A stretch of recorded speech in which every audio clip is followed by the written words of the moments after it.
It's another case. It's a case of case mania. Anyway, you know what's actually crazy about this? It's an ASUS product and it's only $57.99. That's the story. Thanks for watching. I'm JayzTwoCents. Subscribe for more. Okay, all jokes aside, the fact that it's an ASUS product that comes in at under 60 bucks for a case is kind of surprising, to be honest. Now here's the thing I think a lot of people forget. ASUS, whatever the hell you want to call it, however you want to pronounce it, is different from Republic of Gamers. They used to be this, now they're that. So think of this ASUS product as a non-ROG, more affordable, standard type of product aimed at average. Holy mother of weight. Is this the heaviest piece of glass I have ever picked up? Let me find my scale, hold on. 2,140 grams. It's like the same weight as like a 5090 graphics card. That's the craziest part about this glass. We should have done a brake test with this guy. Anyway, moving on. It is a more affordable product. It is designed at the average consumer, not the enthusiast consumer that you would find with like the ROG stuff. So I actually saw this. This is not a new case. The A31 has been out. It's called the A31. The ASUS Case A31. Okay, it's really basic. Guess I should have started there with the naming. I saw this at Micro Center when we were doing our AI versus Jay versus salesman build challenge, but I ultimately didn't go with it because it doesn't come with any case fans. And that challenge was about stretching the money as far as we could, so I skipped it, but I looked at it when I was there and I went, huh, I like the build quality. It's very grid-like. I mean, it's very square mesh, but we have small, tiny square mesh on the side for the rear motherboard tray intake panel at $57.99. That leaves you plenty of budget, even to compete with $100 cases that come with fans, to put in your own fans and make it what you want. So it's kind of like really banking on the fact that a lot of consumers still aren't enthusiasts, but a lot of them might want to, oh, I want these RGB fans, or I want these whatever, daisy chain fans or something.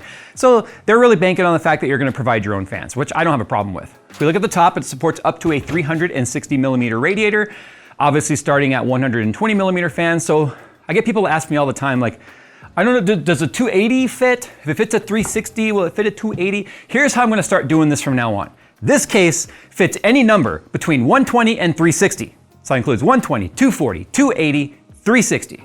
Okay, so there you go. If it's in between that, 420, it's more than 360, ain't gonna fit in there. Even though it does look like it could fit 4 140 millimeter fans on top, only 360 millimeter radiators are supported because you have the extra end tank length that gets in the way. Dual rail system. I like the fact that everything on here hardware-wise is like the stainless steel. That really is what makes white cases look elegant. When you put black hardware on white, it really makes the hardware stand out, including the rivets. So unless you start putting in black hardware and stuff, it really kind of clashes and goes very stormtroopery. Even the rivets, as you can see though, are bare aluminum, stainless, whatever that material is, I'm not sure. But it looks really nice. They match with the hardware nicely. Might be asking yourself, Jay, why do you care if the front glass comes off? Because sometimes it makes things a little bit nicer to work on, giving yourself a little more access to certain things. Now, oh, there's one on the top too. There are 2 screws on the side of this where everything else is rivets. Ah, so it does come out sideways. Holy hell, when ASUS filled out the order from the ODM for this case and it said glass thickness, they put yes. You can see your motherboard tray fans right here are intended to mount internally. There is no room on the back side to mount them sticky on the back. So you're not gonna be putting like sandwich fans or radiator, but you could put a 240 rad in the front side of it if you wanted to. Also, these right here can support up to 120 millimeter fans, so you can create your own updraft PC. As you can see, the bottom chamber is slightly angled right here. And if you're curious as to the angle that they're using on this chassis, it comes in at 8 degrees. Continuing on with the conversation of fan support, the rear exhaust fan right here supports a 120 or a 140 millimeter fan. When it comes to front I/O connectivity, you can see we've got our power button right here, which looks kind of yellow versus the other. That's because we have a bunch of different materials happening here. This is a different type of plastic than this. That's a different type of plastic than that. Plastic looks different than the white on powder coated steel, so they all have a little coloration differences to them. It's a little more off-white or eggshell, if you will. Button clickiness, satisfying. It's not like a wet lip noodle. We have a combo headphone jack right here, 2 USB 3.0, USB-C, USB 3 Type-C, and then a recessed reset button right there so you don't accidentally press it. So pretty standard walk around. It's ASUS. If it didn't support BTF, that would be really weird, considering it's a huge standard of theirs that they're really pushing. If we talk about included hardware, I'll just go ahead and unzip tie the bag. I'm appreciative of the fact that they just use a Ziploc bag with a hole in it. We don't need a little box. We don't need a cardboard thing. We don't need a plastic container. Ooh, that's nice. Look at this. So not only do they give you zip ties, they give you unused twist ties as well. I have literally never received a case before that came with twist ties. Stainless hardware, they just lump it all in there. But what I also noticed is, check this out. They are giving you pass-through mounts for your fans for right here, because these are threaded, as you can see. And it looks like the length could support potentially up to 28mm fans, because those are longer than needed for 25mm fans. So these are needed to mount your fans to the midplate because of the fact that they are a standard thread, and obviously you can't get to the bottom side to screw it into the fan. So it includes these guys right here. Other than that, we have our standard M3 screws, standoff driver, and then we have our fan screws, as I said. So there you go. That's pretty much it. There's not a whole lot to talk about. I'm good. When I see screws, I like to screw it, okay? So what I'm gonna do is I'm gonna remove these 3 screws that are on the front, because I'm curious as to what happens. Oh yeah, that's metal. When I called it plastic earlier. This is the kind of stuff now that makes the price point a little bit more impressive. The fact that this is not injection molded plastic, and it's steel, that's more, I would think that's more expensive than making it out of plastic, personally. All right, let me put that back together. Oops. Hey look, a visual representation of the AI money flow. Backside. So, as you can see now, we have our BTF flow throughs right there. We have straps right here for Velcro straps for our cables. We also have zip tie hold downs here. Plenty of room here to put cables, even if you decide to leave the drive cage in there, which supports 2.5 inch or 3.5 inch bays. Power supply right here goes in a normal orientation. We have a rubber isolator right here that it rests on to kind of reduce vibration, making its way to the rest of the chassis. On the bottom, oh, it fell off because I threw it down really hard. That's the magnetic fan filter, which honestly isn't needed on the bottom. I really don't think you should use it down there. Just let the airflow be what it is. Let's talk about this real quick in terms of build quality. This, even without the corner piece right there, is really rigid. Like if I push down, it's not bad because it is an L piece right here. If this was a flat piece of metal, it'd flop all over the place. But obviously having this beam, if you will, gives it some structural rigidity. The one thing I want to mention, it doesn't make it feel cheap. Kind of a visual thing that's standing out to me though, is this metal right here. It's really thin because of, and I'll give you an interesting angle, it's really thin because it's mostly nothing but a grill. So I think once you mount fans to this, that will add some rigidity, obviously, but by itself, you can see that's got a lot of flexibility. Same thing can be said for the mid plate right here. In fact, I'll test that. I'll throw some fans in here real quick and let's see if it gets a little less floppy. These are the MR120s 3-pack that they supplied with the case. The case is $57.99, I already said that. Phil, these are very nice looking fans, right? You've looked at these, right? You feel the quality of them. Yep. They don't feel weak. They have RGB rings in there. How much do you think the triple pack is? I'll say like $90. Prime MR120 ARGB fan white triple pack, 28mm thick, $37.99. Wow. For the triple pack on Amazon. Okay, ASUS, I'm listening. I can now overlook the non-daisy chaining of the cables because we do live in an age where $100 triple fan packs is the norm. This is a breath of fresh air. So you know we like to throw some parts in cases when we do reviews, or at least overviews, because that tells us a lot about them. Now here's the thing, I said that these would fit up to a 28mm fan. Obviously that was correct because these are 28mm fans. So that's what gives the blade more pitch.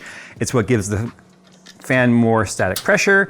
It's what helps it overcome things like fan filters, grills, and all kinds of other things. It's crazy that this is an ASUS product that is like right there in the same like generic Amazon brand pricing of RGB stuff. I would have preferred reverse blades, but this doesn't look terrible. Now this particular fan though, because it's so curvy and swoopy, does kind of clash with the overall rectangular squared edges of everything here. But I think once they're lit up, like once there's light applied and the motherboard and everything is in here, that'll really look less of an issue. So I have two zip ties kind of cable tying these together right here.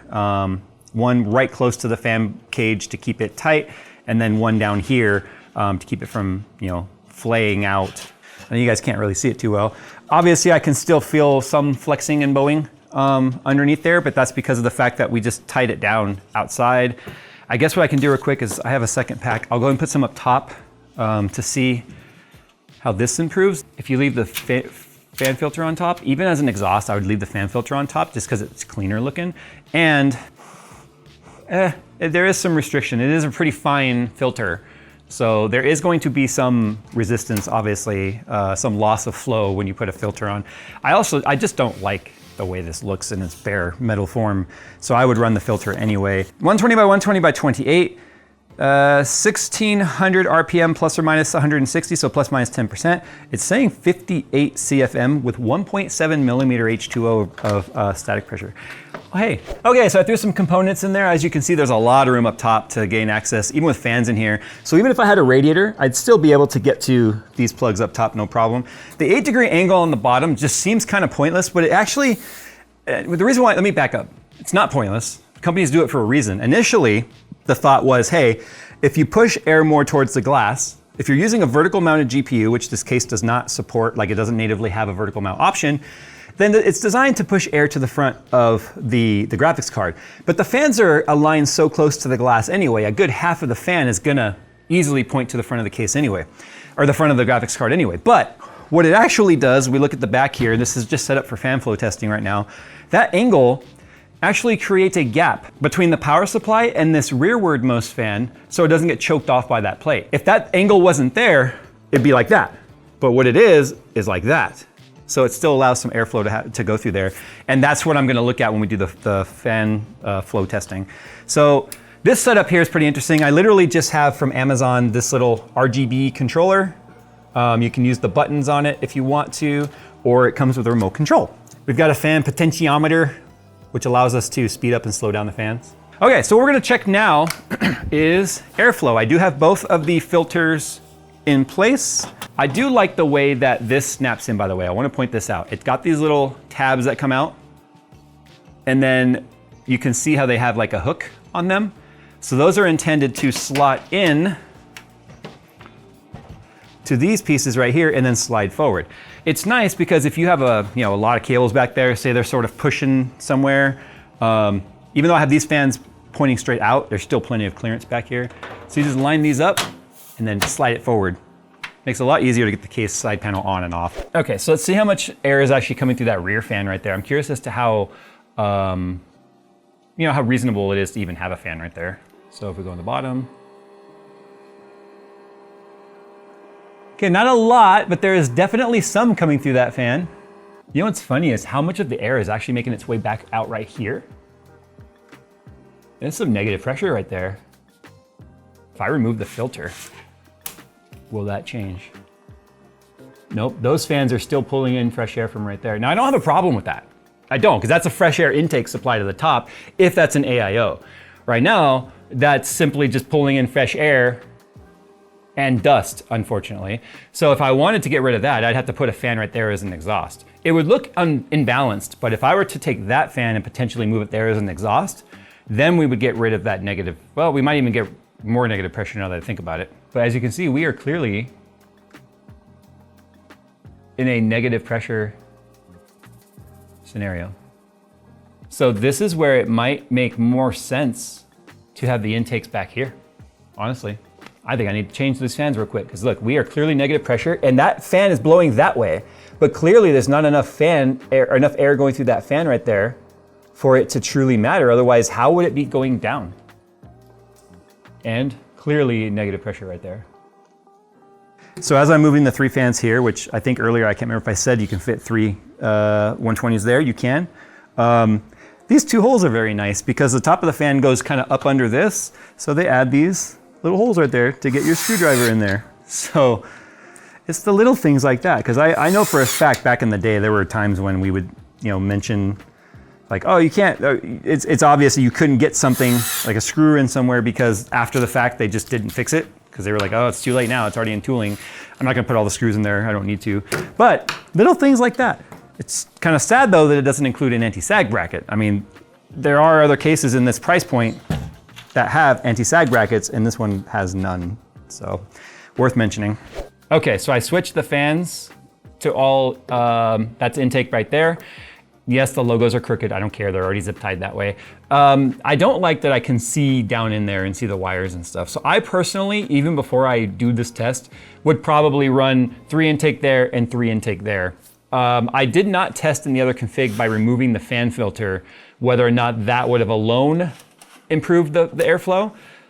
Because we need to test with the filters on, as most people might leave them. So with that said, let's test for negative pressure first of all.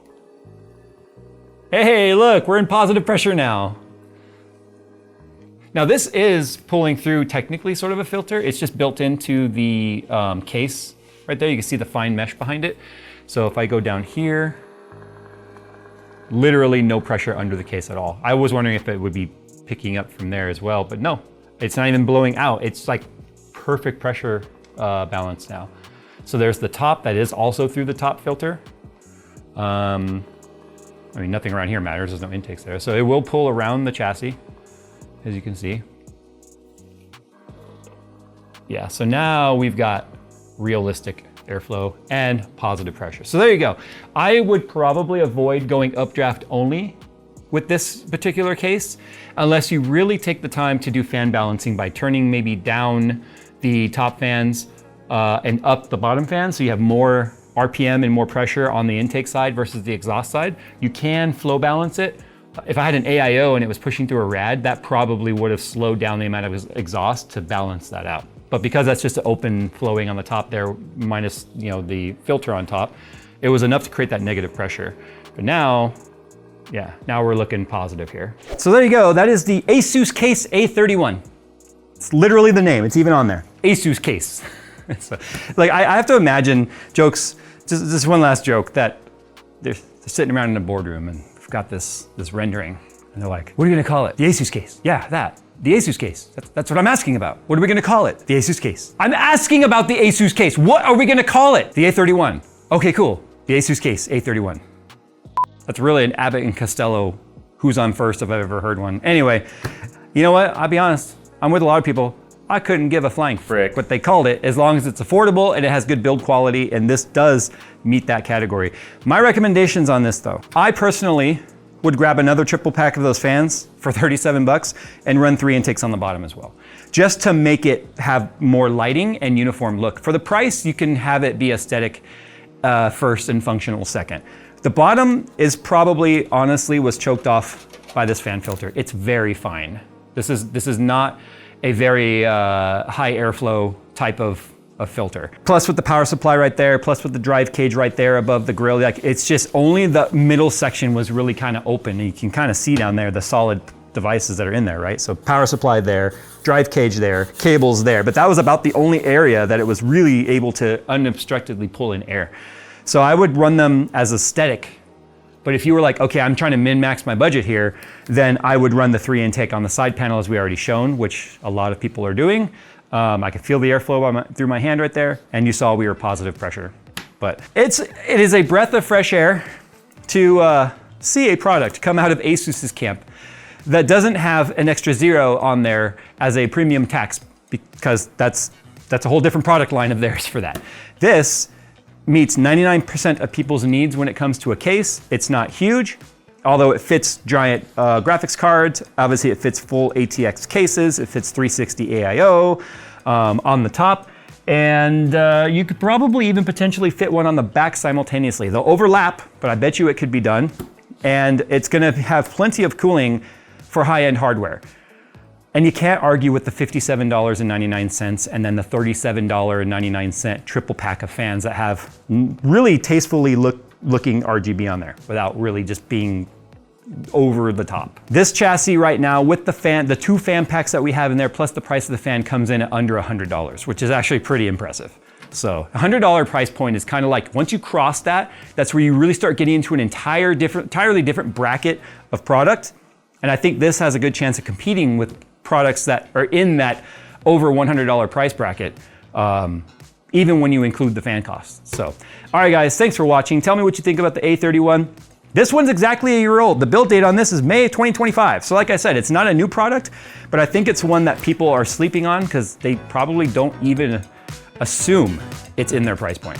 All right guys, thanks for watching. As always, we'll see you in the next one.